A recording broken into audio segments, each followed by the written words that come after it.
Привет! Если для вас актуальна тема разговаривать по беспроводу, или hands-free, наверняка вы по-любому слышали про фирму Jabra. Мне на ум сразу приходят вот такие вот гарнитуры.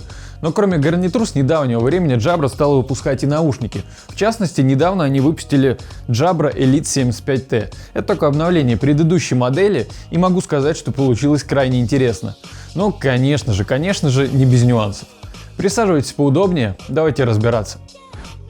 Наушники предоставлены на обзор магазином Allo Digital, ссылка в описании. Немного истории. Jabra — это датская компания, которая была основана аж в 1983 году. Из 2000 года она входит в группу компаний GN Group, которая существует уже почти 150 лет. Что интересно, в GN Group входит еще и компания ReSound, которая занимается производством слуховых аппаратов. Так что к звуку этот холдинг должен относиться крайне щепетильно.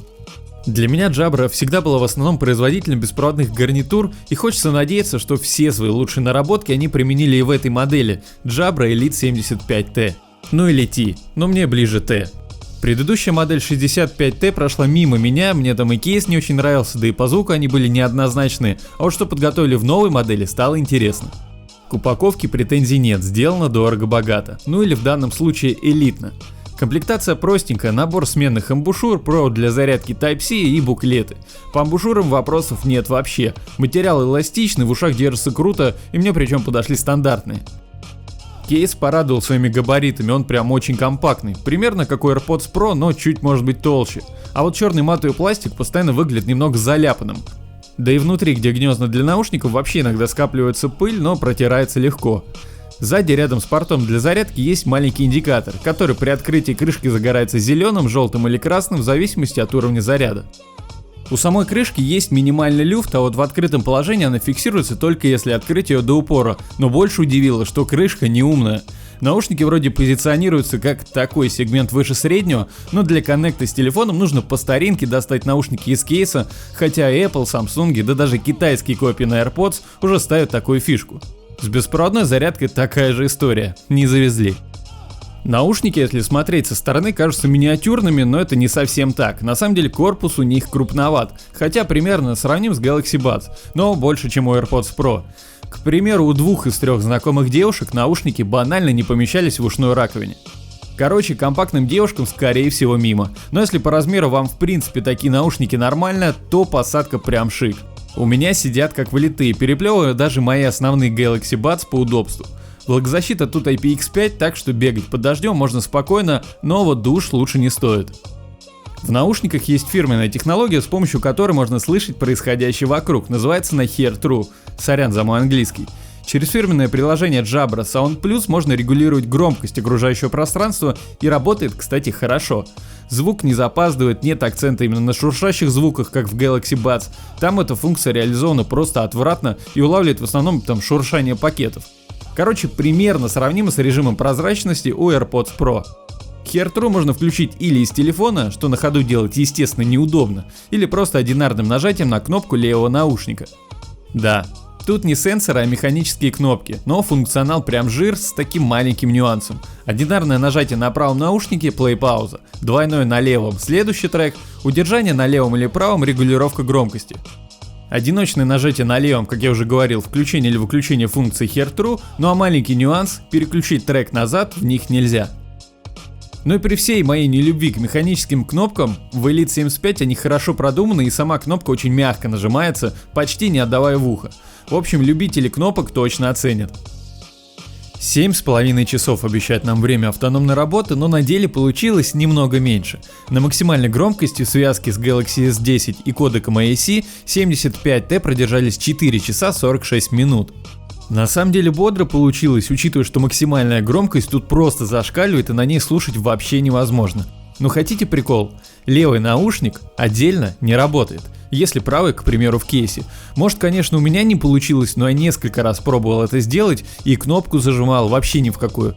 Без правого наушника левый просто не включается. Вот такие пироги. Ну и давайте уже проверим сильную, наверное, сторону Jabra Elite 75T, а именно микрофоны. Проверяем работу микрофонов Jabra Elite 75T. В тихом пространстве, незаведенная машина. Речь улавливается вроде нормально, даже с небольшими такими низкими частотами, с хрипотцой. но какое-то эхо я слышу в наушниках за там 12-13 тысяч рублей. В общем, что-то здесь я не в восторге.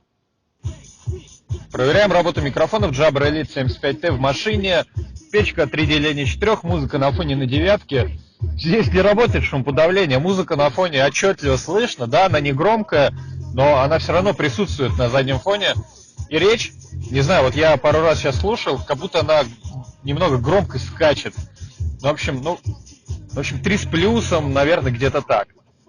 Проверяем работу микрофонов. Jabra Elite 75T, на улице ветра практически нет, мимо едут машины. Короче, когда мимо едут машины, меня практически не слышно. Приходится реально кричать. В общем, 4 микрофона что-то тут не спасают. В целом, конечно, микрофоны не дно, явно выше среднего, но от Jabra, как от ведущего производителя Bluetooth гарнитур, ожидаешь совсем другого. К примеру, Soundcore Live P2 в плане микрофонов были прям реально лучше, да и шумодав там работал. У Jabra есть еще пару функций во время разговора. Одна из них называется Side Tone. Ее суть заключается в том, что во время разговора ты начинаешь слышать свой голос, при этом задержки нет. Ну, может, кому-то понравится, мне не сказать, что прям зашла.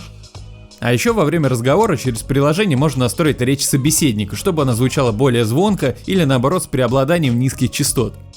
В целом же, кроме настройки эквалайзера, через приложение можно еще включить шум морских волн, не знаю, правда, зачем, ну и, вероятно, обновление ушей, но мне пока ничего не прилетало. Еще можно включить функцию паузы на вынимание наушника из уха, но работает она не с помощью сенсоров, а такое ощущение просто по изменению расстояния между наушниками, но работает. По задержке звука все ожидаемо. В YouTube она минимальная и на слух почти не ощущается. А вот в старом добром Call of Duty уже приличная, не поиграешь. Как всегда, все в цифры внизу экрана. Ну и по традиции хочу напомнить, что сейчас каждые 2 недели на канале мы разыгрываем Mi Band 4. Условия самые простые: лайк, подписка и комментарий по теме видео. Примерно 15 и 30 числа каждого месяца в прямом эфире подводим итоги. Более подробно в описании. На самом деле получилось так, что Elite 75T расстроили меня там, где у меня были по ним определенные ожидания, и удивили там, где я вообще ничего не ждал. Первый раз, когда я включил на них музыку, ощущения были, примерно такие.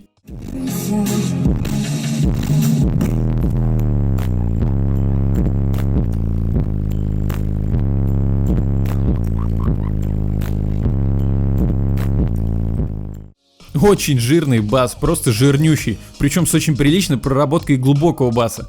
Как-то я говорил, что Sabbath E12 Ultra в этом плане басовые, забудьте. 75T их переплевывает, бас-хедом зайдет однозначно. При этом динамический драйвер всего 1 на 6 мм, да и кодек только AAC, aptX тут нет. Середина мне тоже понравилась, сцена строится прямо перед тобой, но показалось, что немного завалено к низким, хотя звучит хорошо. Высокие тоже проработаны неплохо, но в некоторых треках слегка перегружены, правда такое ощущение было буквально в паре треках. Если в основном слушаете современные направления типа хип-хоп, R&B, то наушники явно зайдут. Энергично, драйвово, объемно, плотно, примерно так можно характеризовать звук. По низким частотам, конечно, тоже иногда бывает желание их поубавить, хотя я и любитель подобной подачи. Но с такой проработкой глубокого баса этого делать не хочется, хотя через фирменное приложение можно как-нибудь покрутить эквалайзер. И за счет именно такой красочности и баланса AirPods Pro, конечно, звучат однозначно проще. Да и мои Galaxy Buds тут тоже в пролете. Если мы говорим про наушники китайского производства, такие как Sabbath E12 Ultra или Pamus Lite, пожалуй, они останутся в стороне. Естественно, универсальными эти уши назвать нельзя, классику на таких не послушаешь, но рок или металл заходит на ура. И тут мы подбираемся к ложке дегтя. В рознице наушники стоят почти 13 тысяч рублей или примерно 200 баксов. Неспроста у этой модели есть Elite в названии. И за эти деньги мы имеем хорошую автономность, ультра-басхедный звук, богатое управление, компактный кейс, но при этом на удивление весьма посредственные микрофоны, хотя от Jabra ожидаешь вообще другого. Если немного покапризничать, хочется, конечно, здесь еще видеть за эти деньги активное шумоподавление, было бы прям в тему. Ну и, наверное, беспроводную зарядку кейса, но это уже не так принципиально. Наушники получились, конечно, не без минусов, а для кого-то они будут вообще критичными, но в целом получился достаточно богатый набор всяких плюшек с небольшой щепоткой недостатков. Теперь стало интересно сравнить, насколько далеко ушли по звуку Sennheiser Momentum TVS, но это уже совсем другая история. Пиши в комментарии, как тебе Jabra Elite 75T, ну и если видео было полезным, поставь лайк и подпишись на канал. А на сегодня все. До встречи в следующих видео. Пока.